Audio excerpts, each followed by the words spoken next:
Hello friends, welcome to Jenny's Cartoons. இன்னைக்கு நம்ம Solo Leveling Season 2 Episode 3 தான் பார்க்க போறோம். இந்த எபிசோட் மேலே வேற லெவல் இருக்குன்னு சொல்லியானோ சொல்ல பத்தின வீடியோக்குள்ள டைரக்டா என்ட்ரி ஆயிக்கலாம்.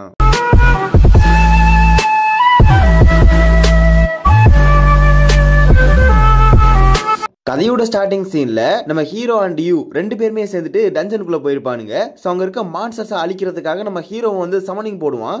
ஃபர்ஸ்ட் டைம் வந்து நம்ம யூக்கு முன்னாடி வந்து சமனிங் போறனால யூ கன்ஃபியூஸ் ஆயிடுவான். என்ன மாதிரி டெக்னிக் இது அப்படிங்கிற மாதிரி தான் கேட்டுக்கிட்டு இருப்பான். அதுக்கு நம்ம ஹீரோ வந்துட்டு இது கொஞ்சம் காம்ப்ளிகேட்டடா இருக்கும் எக்ஸ்பிளைன் பண்றதுக்கு. ஸோ அதனால நான் உனக்கு கொஞ்ச நாளுக்கு அப்புறம் எக்ஸ்பிளைன் பண்றேன் அப்படிங்கிற மாதிரி தான் சொல்லுவான். அண்ட் அங்க இருக்க மான்ஸ்டர்ஸ் அழிச்சக்கு அப்புறம் அதே சமயத்துல அங்க இருக்க ஜெர்ம்ஸை கலெக்ட் பண்றதுக்காக நம்ம ஹீரோ வந்துட்டு அந்த ஷேடோ சோல்ஜர்ஸே பயன்படுத்துறான். ஸோ அப்ப யூ வந்துட்டு டேய் எனக்கு ஏதாவது வேலை கொடுங்க பாஸ், நான் சும்மாவே இருக்கேன் அப்படிங்க ஷேடோ சோல்ஜர் ஒன்று ஹெல்ப் பண்ணும். கட் பண்ணிட்டு ஒரு அமெரிக்கன் ஹண்டர்ஸ் தான் காட்டுறாங்க. அவனுங்க எல்லாமே வந்து இப்ப படுத்து கிடப்பானுங்க, மயக்கத்துல இருப்பானுங்க. அதுல ஒருத்தன் வந்து பீதியோட இருப்பான். என்னன்னு பார்த்தா எவனோ ஒருத்தன் வந்து இவங்க எல்லாத்தையும் அடிச்சு போட்டு அவனுக்கு இங்கிலீஷ் பேச தெரியாது போல இருக்கு. இருந்தாலும் அவங்க முன்னாடி இங்கிலீஷ் பேசுறான். இந்த மாதிரி வந்து நான் ஒரு ஹியூமன், என்ன வந்துட்டு என்னோட வீட்டுக்கு அனுப்பிடுங்க அப்படிங்கிற மாதிரி இங்கிலீஷ்ல கேட்கறான். கட் பண்ணிட்டு நம்ம ஹீரோவும் யூவும் ரெண்டு பேரும் பார்ல போய் உட்காந்து கிடப்பானுங்க. அப்ப நம்ம ஹீரோ சொல்றது என்னன்னா, இது வரைக்கும் 19 கொஸ்டின் முடிச்சிட்டோம். சோ பரவாயில்ல, அடுத்து என்னதான் பண்ண போற அப்படிங்கிற மாதிரி நம்ம ஹீரோ வந்துட்டு நம்ம யூவை பார்த்து கேட்கறான். கில்டு மாஸ்டர் ஆகிறதுக்கு கில்டு லைசன்ஸ் வேணும். ஸோ அந்த லைசன்ஸ் எடுக்கிறதுக்கு ஒரு எக்ஸாம் எழுதணும். ஸோ அந்த எக்ஸாம் தான் எழுத போறேன் அப்படிங்கிற மாதிரி இந்த இடத்துல சொல்லுவான். அந்த லைசன்ஸை வாங்கினதுக்கு அப்புறம் தான் எங்க அப்பா கிட்ட நெகோஷியேட் பண்ண முடியும் அப்படிங்கிற மாதிரி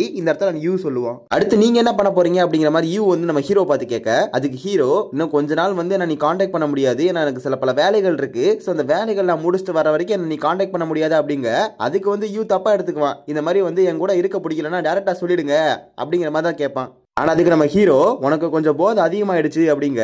அதையும் பொருட்படுத்தாம யூ வந்து மறுபடியும் போதையில பேச ஆரம்பிப்பான். எனக்கு இந்த மாதிரி ஒரு அண்ணன் இருக்கான். ஸோ அவனோட 10 வயசு மூத்தவன். என்னதான் இருந்தாலும் அவன் அண்ணனுங்கிற முறையில எனக்கு எதுவுமே பண்ண மாட்டான், எனக்கு ஹெல்ப் கூட பண்ண மாட்டான். பட் நீங்க யாரோ ஒருத்தங்க எனக்கு வந்து நீங்க ஹெல்ப் பண்றீங்க, என்ன காப்பாத்துறீங்க. சொல்ல போனா நீங்க தான் எனக்கு அண்ணனா இருக்கணும் அப்படிங்க. இதுல என்ன இருக்கு, நீ தான் என் தம்பி இனமேலு அப்படிங்கிற மாதிரி நம்ம ஹீரோ சொல்லிடுவான். அதை சொன்னக்கப்புறம் உடனே குஷி ஆயிடுவான் நம்ம யூ. உடனே வந்து உனக்கு கறி வேணுமா நான் எடுத்து தரேன், உங்களுக்கு பீர் வேணுமா நான் எடுத்து தரேன் அப்படிங்க. உனக்கு போதை அதிகமா உன்னை வச்சு என்ன பண்றதுனே தெரியல அப்படிங்கிற மாதிரி தான் அந்த இடத்துல வந்து ஹீரோ வந்து ஜாலியா சொல்லிட்டு இருப்பான். கட் பண்ணிட்டு ஒரு ஹண்டர் தான் காட்டுறாங்க. ஆக்சுவலா வந்து இந்த இங்கிலீஷ் ஹண்டர் எல்லாத்தையும் அடிச்சு போட்டு நான் வீட்டுக்கு போகணும் அப்படின்ற மாதிரி சொல்லிட்டு இருப்பான்ல, அவனை எப்படியே பிடிச்சி வச்சுட்டான். இவ்வளவு இருக்கு அமெரிக்கன் ஹண்டர்ஸ் தான் பிடிச்சி வச்சிருக்கானுங்க. ஆனா அவனை ஒரு கூண்டல அடைச்சு வச்சு வெளியில நின்று ரெண்டு பேர் பேசிக்கிட்டு இருக்கானுங்க. இவன் பேசுற பாஷையே நம்மளுக்கு புரியல.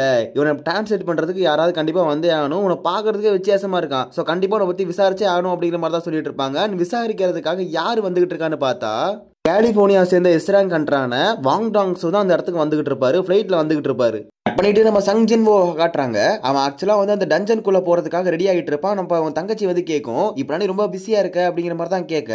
ஆமா என்ன செய்யறது வேலை இருக்கு அப்படிங்க. நீ யாரு கூட போற அப்படிங்கிற மாதிரி தங்கச்சி கேட்க, நான் வந்து என் ஃப்ரெண்டு கூட தான் போறேன் அப்படிங்க. எது உனக்கு கேர்ள் ஃப்ரெண்ட்லாம் இருக்கா, இதை நீ சொல்லவே இல்லையே அப்படிங்கிற மாதிரி தான் அவன் தங்கச்சி சொல்லும். அதுக்கப்புறம் நம்ம ஹீரோ வந்துட்டு டஞ்சனுக்குள்ள போவான். போறப்ப வந்து அவனுக்கு ஒரு பழைய மெமரிஸா ஞாபகம் வரும். அதாவது சபரச தோக்கடிச்சது. ஸோ அந்த டைம் வந்து நம்ம ஹீரோட லெவல் வந்து 20 இருந்திருக்கும். பட் இப்போ வந்து 3 டைம்ஸ் வந்து அதிகமாயிடுச்சு, 60ல இருக்கான். கண்டிப்பா இந்த டைம் என்னால முடியும் அப்படிங்கிற மாதிரி தான் கேட்டுக்குள்ள போவான். அதுக்கப்புறம் சிஸ்டம் வந்து காட்டும், இந்த மாதிரி வந்து இந்த கேஸ்டலுக்குள்ள வந்து நிறையவே டீமன்ஸ் எல்லாம் இருக்கு. ஸோ அதெல்லாம் நீங்க கொல்ல வேண்டிய சூழ்நிலை வரும் அப்படிங்கிற மாதிரி தான் வந்து காட்டிட்டு இருக்கோம். கிட்டத்தட்ட இப்ப ஒரு 10,000 டீமன்ஸோட சோல்ஸை கலெக்ட் பண்ணணும். ஸோ எங்க அம்மாவுக்காக கண்டிப்பா இது கூட நான் பண்ணாம இருப்பேன் அப்படிங்கிற மாதிரி தான் இந்த இடத்துல ஹீரோ வெறியோட இருப்பான். கட் பண்ணிட்டு யூவை தான் காட்டுறாங்க. அவங்க அப்பா கிட்ட பேச ஆரம்பிச்சுக்கிட்டு இருப்பான். இந்த மாதிரி வந்து அண்ணன் கிட்ட நீங்க கில்ட ஒப்படாதிக்காதீங்க, என் கிட்ட ஒப்படைங்க. அதுக்கான காரணம் அண்ணன் வந்து வேற ஒருத்தனை வந்து கில் லீடரா மாத்த ட்ரை பண்றான், அது நம்ம கம்பெனிக்கே ஆபத்து ஆயிடும் அப்படிங்கிற மாதிரி தான் இந்த இடத்துல கேட்பான். ஆனா அதுக்கு அவங்க அப்பா சொல்றது என்னன்னா, இந்த மாதிரி சங் ஜின்வோ எனக்கு தெரியும் அவனை பத்தி. இந்த மாதிரி வந்து அவன் வந்து ரெட் கேட்டுக்குள்ள எல்லாம் போயிருக்கான். நிறைய இடத்துல கேட்டுக்குள்ள போயிட்டு ஒரு ஈராங் ஹண்டரா வெளியே வந்திருக்கான். நிறைய மிஸ்டீரியஸான திங்ஸ் எல்லாம் பண்ணிட்டு இருக்கான். ஸோ அவன் மூலியமா தானே இப்போ நீ இந்த லைசன்ஸையும் வாங்கியிருக்க அப்படிங்கிற மாதிரி அவங்க அப்பா கரெக்டாக கேட்டுருவாரு. உங்ககிட்டலாம் கில்ட ஒப்படைக்க முடியாது அப்படிங்கிற மாதிரி தான் அவங்க அப்பா சொல்ல, அதுக்கு நம்ம யூ வந்துட்டு நான் கண்டிப்பாக வந்து நீங்கள் எங்கிட்ட தான் ஒப்படைக்கணும் அப்படிங்கிற மாதிரி வந்து உறுதியோடு இருப்பான். ஸோ அதுக்கு அவங்க அப்பா வந்து ஒரு கண்டிஷன் ஒன்று வைக்கிறாரு. இந்த மாதிரி வந்துட்டு நம்ம சங் ஜின்வோ, அதாவது ரெட் கேட்லேருந்து வெளியே வந்த சங் ஜின்வோ வந்துட்டு ஒயிட் டெர்கில் கில்டில் வந்து சேர்றதா வந்து சொல்லிட்டு இருக்காங்க. ஸோ அவனை வந்து நம்ம கில்டில் சேர்த்துட்டு அப்படின்னா நீ தான் கில் லீடர் அப்படிங்கிற மாதிரி வந்து இந்த இடத்துல வந்து அவங்க அப்பா சொல்லுவார். பண்ணிட்டு நம்ம ஹீரோவை தான் காட்டுறாங்க. அங்கே இருக்க பல டீமன்ஸை போட்டு தள்ளிட்டு அதுக்கப்புறம் அடுத்த கேட்டு போறதுக்கான பெர்மிட்டும் அவன் கையில கிடைச்சிருச்சு. அந்த எல்லா டீமன்ஸையும் வந்து அவன் சோல்ஜர்ஸா மாத்த ட்ரை பண்ணுவான். பட் எல்லா டீமன்ஸுமே வந்து கண்டாமினேட் ஆயிருக்கனால எந்த ஒரு டீமனையும் சோல்ஜரா மாத்த முடியல. ஸோ அந்த பெர்மிட்டை எடுத்துட்டு ஒரு இடத்துக்கு போயிட்டு அந்த இடத்துக்கு போனா மட்டும்தான் அவரால் அடுத்த லெவல் போக முடியும். அந்த ஐஸ் பியரை சமன் பண்றான். அண்ட் போற வழியில வந்து பல டீமன்ஸ் இருக்கும். ஸோ அந்த டீமன்ஸால வந்து தலைவலி தான் அப்படிங்கிற மாதிரி ஹீரோ நினைச்சிட்டு இருக்க, அந்த ஐஸ் பியரே வந்து எல்லாத்தையும் அடிச்சு பறக்க விட்டுட்டு போயிட்டு இருக்கு. ஸோ அதனால வந்து நம்ம ஹீரோ அதுக்கான ஒரு பேரை வைக்கிறான். அதோட பேர் வந்து டேங்க் அப்படின்னு வைக்கிறான். பண்ணிட்டு எஸ்ராங் கண்ட்ரான சாயனை தான் காட்டுறாங்க. ஸ்விம்மிங் பூல்ல குளிச்சுக்கிட்டு இருப்பாங்க. ஸோ குளிச்சுட்டு வெளியே வர்றப்ப வந்து ஒரு விஷயத்தை பத்தி நினைச்சு பார்த்துக்கிட்டு இருப்பாங்க. அது அவங்க கில்டு மாஸ்டர் சோய் கிட்ட வந்து இந்த மாதிரி பேசிட்டு இருப்பாங்க. ஆக்சுவலா நம்ம வந்து இன்னொரு நேஷன்ல வந்துட்டு எறும்புகள், பறக்கக்கூடிய எறும்புகள் வந்துட்டு அட்டூழியம் பண்ணிட்டு இருக்கு. ஸோ அதை வந்து ஏன் நம்ம மக்கள் கிட்ட சொல்லல, அது ஏன் நம்ம கூட பேசிக்கிட்டு இருக்கோம், நம்ம மத்தியில மட்டும் தான் அந்த இன்ஃபர்மேஷன் பரவிட்டு இருக்கு தவிர மக்கள் கிட்ட போகவே இல்லை அப்படிங்கிற மாதிரி தான் இந்த இடத்துல சாயன் கேட்பாங்க. அதுக்கு சோய் சொல்றது என்னன்னா, இப்போதைக்கு அந்த மேட்ரு வெளியே தெரியக்கூடாது, தெரிஞ்சா பேனிக் ஆயிடுவாங்க. ஸோ அதனால பொறுமையாரு அப்படிங்கிற மாதிரி தான் அந்த கில்டு மாஸ்டர் சொல்லிட்டு இருப்பான். பண்ணிட்டு நம்ம ஹீரோ தான் காட்டுறாங்க. அங்க இருக்க எல்லா மான்ஸ்டர்ஸையும் அடிச்சு தொலைச்சுக்கிட்டு இருக்கா, டீமன்ஸ் எல்லாத்தையும் ஒட்டச்செறிஞ்சுக்கிட்டு இருக்கான். அவன் எதிர்பார்த்ததுனால எல்லாருமே வந்து எஸ் டீமன்ஸா தான் இருக்கும், எஸ் ரேங்க் டீமன்ஸா தான் வரும்னு நினைச்சு பார்த்திருப்பான். பட் வந்தது எல்லாமே பி ரேங்க் வந்து டீமன்ஸா தான் இருக்கு. ஸோ அதனால அழகா வந்து போட்டு தள்ளிட்டு இருக்கான். ஹீரோ வந்து இப்போ 50வது லெவலில் நிற்கிறான். 50வது லெவலில் தான் வந்து ஒரு பாஸ் இருக்குது. ஸோ அதோட பேர் வந்து வல்கன். ஸோ அதோட நேம் வந்து ரெட் கலரில் இருக்கிறனால கண்டிப்பாக இது பவர்ஃபுல்லாக தான் இருக்கணும் அப்படிங்கிறனால அவனோட சோல்ஜர்ஸ் எல்லாத்தையுமே சமன் பண்ணுறான். அப்படின்ட்டு அந்த மேனேஜரை தான் காட்டுறாங்க. ஸோ அவர் வந்து சஞ்சின்வோ வீட்டுக்கு வந்திருக்காரு. வந்து பார்த்தா ஆளை காணோம். ஸோ அதுக்கப்புறம் தான் வந்து டிஸ்கஸ் பண்ணுறாரு. ஆக்சுவலாக வந்து சஞ்சின்வோ வந்து கண்ட்ரியும் கிராஸ் பண்ணல, அதே மாதிரி எந்த ஒரு டஞ்சனுக்கோ போனதா வந்து தகவல் வரல.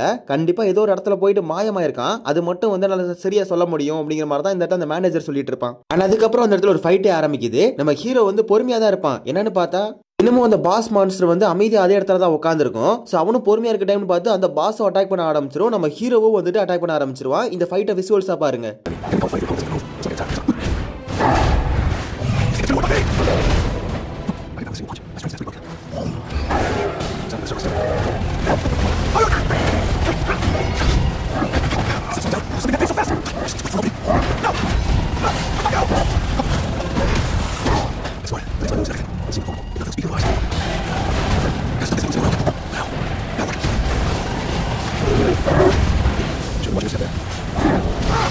அண்ட் ஃபைனலி வந்து நம்ம ஹீரோ வந்து அந்த பாஸை தோக்கடிச்சிடறான். ஸோ தோக்கடிச்சனால வேர்ல்ட் ஆஃப் ட்ரீ அப்படிங்கிற ஒரு விஷயமும் ஒன்று கிடைக்குது.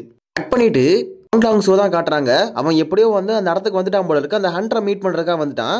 ஆனால் இப்போ வாங்டாங்ஸ் சொல்றது என்னன்னா, உன்னை எல்லாருமே மேஜிக்கல் பீஸ்ட்னு சொல்றாங்க, நீ ஒரு மனுஷனே இல்லைன்னு சொல்றாங்க, அதுக்கான பதில் என்ன அப்படிங்கிற மாதிரி கேட்க, நீங்க வேணா என்ன வந்து டிஎன்ஏ டெஸ்ட் எடுத்துக்கோங்க, நான் கண்டிப்பா ஒரு மனுஷன் தான் அப்படிங்கிற மாதிரி தான் இந்த இடத்துல வந்து சொல்லுவான். அதுக்கு வாங்டாங்ஸோ, நீ கம்முனு கடடாடி, நான் வேற நல்ல நேரத்தில் என்ன கூப்பிட்டாங்கன்னு இருக்கேன், நீ வேற நான் கேட்கறதுக்கு கூட நீ பதில் சொல்லு அப்படிங்கிற மாதிரி தான் வாங்டாங்ஸ் சொல்லுவான். அதுக்கு ஹண்டர் சங் சொல்றது என்னன்னா, இந்த மாதிரி வந்து நான் உங்கள்கிட்ட ஒரு கேள்வி கேட்கிறேன், இந்த மாதிரி இந்த மேஜிக்கல் பீஸ்ட், மேஜிக்கல் கேட்டு இதெல்லாம் உங்களுக்கு எப்படி தெரிய வந்துச்சு? ஒரே ஒரு வார்னிங் மட்டும் தான் என்னால் கொடுக்க முடியும். இந்த மேஜிக்கல் பீஸ்ட், இந்த மேஜிக்கல் கேட் எல்லாமே வந்து ஜஸ்ட் அன் இன்ட்ரோடக்ஷன். அதெல்லாம் வந்து ஒரு தூசியாட்டம் தான்.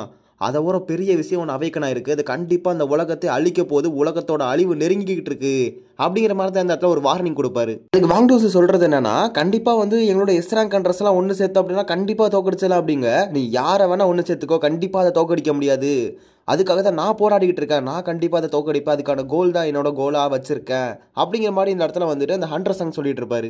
அப்போ வாங்டாங்ஸு, எது ஒரு மேஜிக்கல் பீஸ்டுக்கு பேர் இருக்கு, ஒய்ஃப் இருக்கு, பிள்ளை இருக்கா, உன் பிள்ளை பேர் உனக்கு ஞாபகம் இருக்கா அப்படிங்கிற மாதிரி வாங்டாங்ஸு கேட்க, அதுக்கு ஹண்டர் சங் எனக்கு ஞாபகம் இருக்கு ஜின்வோ அப்படிங்கிற மாதிரி சொல்ல, ஆனால் அதுக்கு வாங்டாங்ஸு சொல்றது என்னன்னா, உன் பிள்ளை ஆல்ரெடி இறந்து போயிட்டா அப்படிங்க. உடனே வந்து ஹண்டர் சங் கோவப்படுறாரு. ரெண்டு பேருமே வந்து அவங்களோட பவர்ஸை வெளிப்படுத்த ஆரம்பிக்கிறாங்க. கட் பண்ணிட்டு நம்ம ஹீரோவை காட்டினா, அவன் 75வது லெவல் போயிட்டான். அங்க இருக்க பாஸுக்கு இந்த மாதிரி வந்து உங்களோட டீமன்ஸுக்கு ஒரு பயம் காட்டணும், அது என்னால மட்டும் தான் காட்ட முடியும் அப்படிங்கிற மாதிரி அந்த டீமன் பாஸையும் போட்டு தள்ளிடுறான். கட் பண்ணிட்டு அதே இடத்த தான் காட்டுறாங்க. பார்த்தா வந்து நம்ம ஹண்டர் சங் இருக்காருல்ல, அவன் வந்து வாங்டாங்ஸோ வந்து பொலன்னு பொலந்து எடுத்துட்டான். அந்த இடமே சும்மா சுக்கு நூறா அப்படியே நாசம் ஆயிடுச்சு. அண்ட் இந்த பாஸை தோக்கடிச்சனால நிறைய விஷயங்கள் அவனுக்கு கிடைக்குது. அந்த விஷயங்கள கம்பைன் பண்றதுனால அவனோட பவர்ஸுமே இன்க்ரீஸ் ஆகுது. அண்ட் இன்னும் மேற்கொண்டு அவன் பவர்ஸ் இன்க்ரீஸ் பண்றதுக்காக வந்து ஒரு கீ கிடைக்குது. பட் அந்த கீ வந்து இந்த இடத்துல நான் போய் தேடி கிடைக்கணும்னு அவசியம் கிடையாது.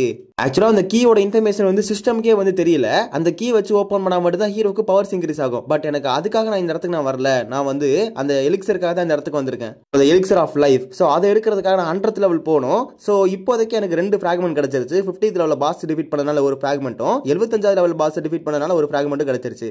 ஸோ அடுத்த பாஸை டிஃபீட் பண்ணா மட்டும் தான் எனக்கு இன்னொரு ஃபிராக்மெண்ட் கிடைக்கும். அதனால அந்த எலிக்சர் ஆஃப் லைஃப் கிடைக்கும், எங்க அம்மாவை காப்பாற்றவும் முடியும் அப்படிங்கிற மாதிரி தான் ஹீரோ இருப்பான். ஸோ அடுத்த தடவை நான் வந்து கண்டிப்பாக அதை எடுப்பேன் அப்படின்னு சொல்லிட்டு ஹீரோ வந்து அந்த இடத்த விட்டு போயிடுறான். அதோட இந்த எபிசோட முடிக்கிறாங்க. இந்த எபிசோட் எப்படி இருந்துச்சுன்னு சொல்லி மறக்காம கமெண்ட் செக்ஷன்ல சொல்லிட்டு போயிடுங்க. நெக்ஸ்ட் எபிசோட்ல மீட் பண்ணலாம்.